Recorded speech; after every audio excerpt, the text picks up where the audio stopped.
बिस्मिल्लाहिर्रहमानिर्रहीम। आज के इस वीडियो लेक्चर में हम डिस्कस करेंगे बाइस करंट का इफेक्ट।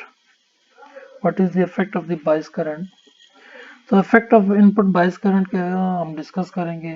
इसमें हमारे पास तीन डायग्राम्स हैं, जिसमें हम तीनों डायग्राम में देख रहे हैं कि एक operational amplifier three different modes में यूज हो रहा है। जो लेफ्ट पर सबसे पहली डायग्राम है, अगर हम इसकी बात करें,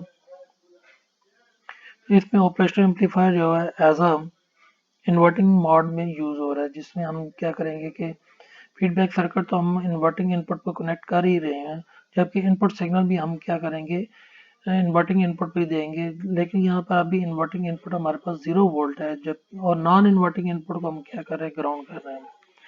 तो हम यहाँ पर देख रहे हैं कि आपके पास जो है, जब हम इनपुट 0 दे रहे हैं तो भी हमारे पास क्या होता है कि आउटपुट करंट क्या होता है, 0। क्योंकि हमारे पास नॉन इन्वर्टिंग जो है वो 0 पोटेंशियल पे है। इसका मतलब है कि जो हमारे पास है इन्वर्टिंग इनपुट, वो भी क्या होना चाहिए, 0 पोटेंशियल पर होना चाहिए, जिसको हम कहते हैं वर्चुअल ग्राउंडेड। तो कुछ करंट जो है हमारे पास जो है आउटपुट से जो है वो आरएफ के थ्रू क्या करता है, हम एज आई1 के तौर पर फ्लो करता है। इस आई1 करंट की वजह से क्या होगा, आरएफ के क्रॉस पोटेंशियल ड्रॉप हो रहा होगा। क्योंकि आरएफ का ये एंड जो है, जो कि नेगेटिव एंड कह रहा है, जिसको हम कह रहे हैं कि जो कि 0 पर है, तो और आरएफ का दूसरा एंड जो है करंट फ्लो कर रहा है, तो डेफिनेटली इसका मतलब है कि दोनों एंड्स के क्रॉस पोटेंशियल सेम नहीं होगा। दैट्स मीन कि द अदर एंड, जो कि आरएफ का दूसरा एंड जो है कि आउटपुट पर कनेक्टेड है आउटपुट के साथ। इसका मतलब है कि आउटपुट पर आपके पास 0 पोटेंशियल नहीं होगा, कुछ ना कुछ पोटेंशियल शो हो रहा होगा, जो कि हमारे पास क्या होगा, आई1 इंटू आर एफ इक्वल होगा।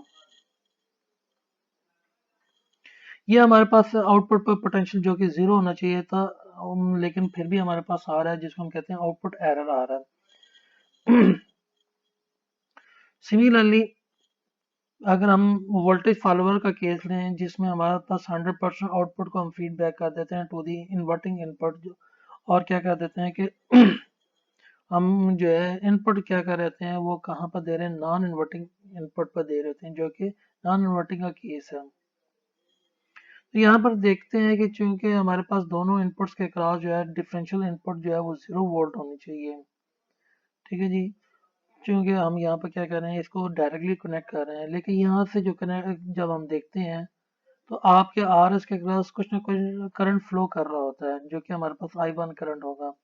इस आई1 की वजह से क्या होगा, यहाँ पर पोटेंशियल ड्रॉप आपके पास वी, क्योंकि वी आर एस का ये एंड जो है 0 पोटेंशियल की वजह से होना, 0 पोटेंशियल होने की वजह से इस एंड पर पोटेंशियल 0 होगा। लेकिन आर एस के क्रॉस चूंकि करंट फ्लो कर रहा है, तो इसका मतलब आर एस के दूसरा एंड जो कि नेगेटिव एंड है, उस पर पोटेंशियल शो होगा, जो कि माइनस में होगा, जो कि किसके इक्वल होगा, माइनस आई1 इंटू आर एस के इक्वल होगा।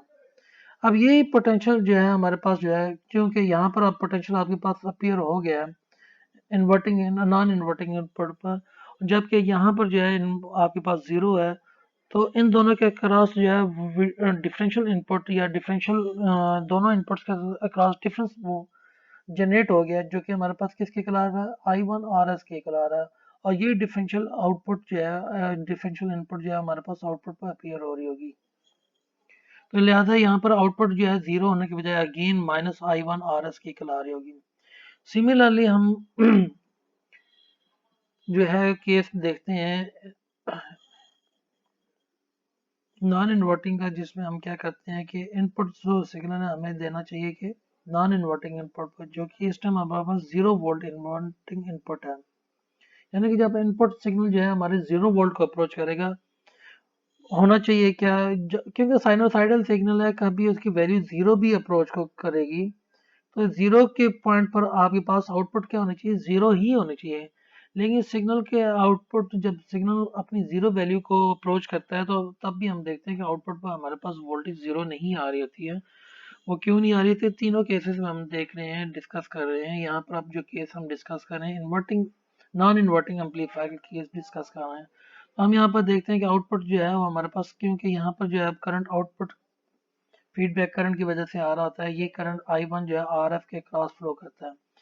क्योंकि यहाँ पर करंट इनपुट वोल्टेज 0 हो चुकी है, तो वर्चुअली ये भी 0 पोटेंशियल में होना चाहिए।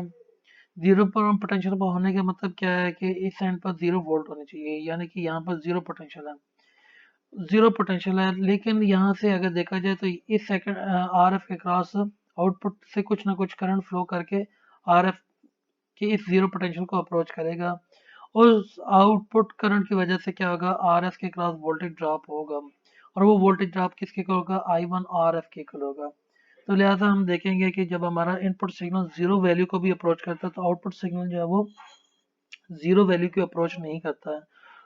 तो ये इफेक्ट है। अब यहाँ पर हम डिस्कस करेंगे कि कैसे आउटपुट जो है current zero, sorry output voltage जो है इनपुट के मुकाबले में जीरो होनी चाहिए। इसमें पहला केस हम वोल्टेज फॉलोअर का डिस्कस कर रहे हैं कि जब हमारे पास output is 100% feedback to the input की जा रही है, तो उसमें हम क्या कहते हैं कि आउटपुट को 100% फीडबैक नहीं करते, बल्कि आउटपुट में एक रेजिस्टेंस ऐड कर दी जाती है, फीडबैक रेजिस्टेंस, जो आपके सोर्स की रेजिस्टेंस के इक्वल होनी चाहिए।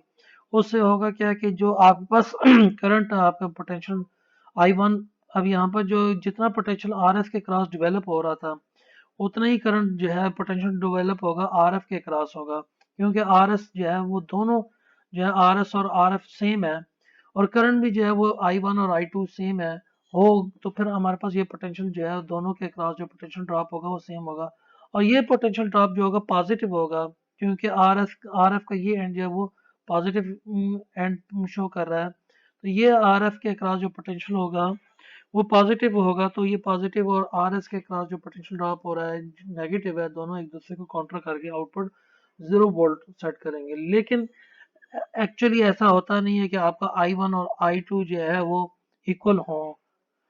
उस केस में भी हम देखें तो हमारे पास आउटपुट एरर जो है वो आता है आई वन और आई टू का डिफरेंस इंटू आर एस के इक्वल होता है। तो जितना ये आई वन और आई टू ना भी इक्वल हो, जितना एक दूसरे को अप्रोच किए जा सकते हैं उतना ही आउटपुट एरर कम से कम किया जा सकता है।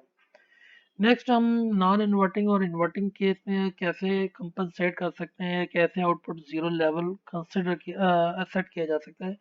यहाँ पर भी आउटपुट जीरो लेवल सेट नहीं किया जा सकता। एक्चुअली आउटपुट को हम क्या कर सकते हैं, जीरो का अप्रोच करवा सकते हैं, और वो कैसे किया जा सकता है, दोनों केस में हम देखते हैं कि एक कंपनसेटिंग रेजिस्टेंस जो है जो कि आर आई और आर एफ के पैरेलल कम्बिनेशन की इक्वल होगी, उसको हम क्या करते हैं नॉन इन्वर्टिंग इनपुट के साथ कनेक्ट कर देते हैं। अब ये जो केस है वो नॉन इन्वर्टिंग केस एम्पलीफायर है, जिसमें हम क्या करते हैं सिग्नल भी क्या करते हैं नॉन इन्वर्टिंग पर इनपुट पर देते हैं। लिहाजा यहाँ पर जो है नॉन इन्वर्टिंग इनपुट पर जो सिग्नल है वो थ्रू आर सी के दिया जा रहा है, जबकि दूसरा केस है जहाँ पर इन्वर्टिंग, जहाँ पर सिग्नल जो है हम क्या करते हैं इन्वर्टिंग इनपुट पर देते हैं, और जो कंपनसेटिंग रेजिस्टेंस है वो हम क्या कर रहे हैं, वो नॉन इन्वर्टिंग इनपुट के साथ कनेक्ट कर रहे हैं।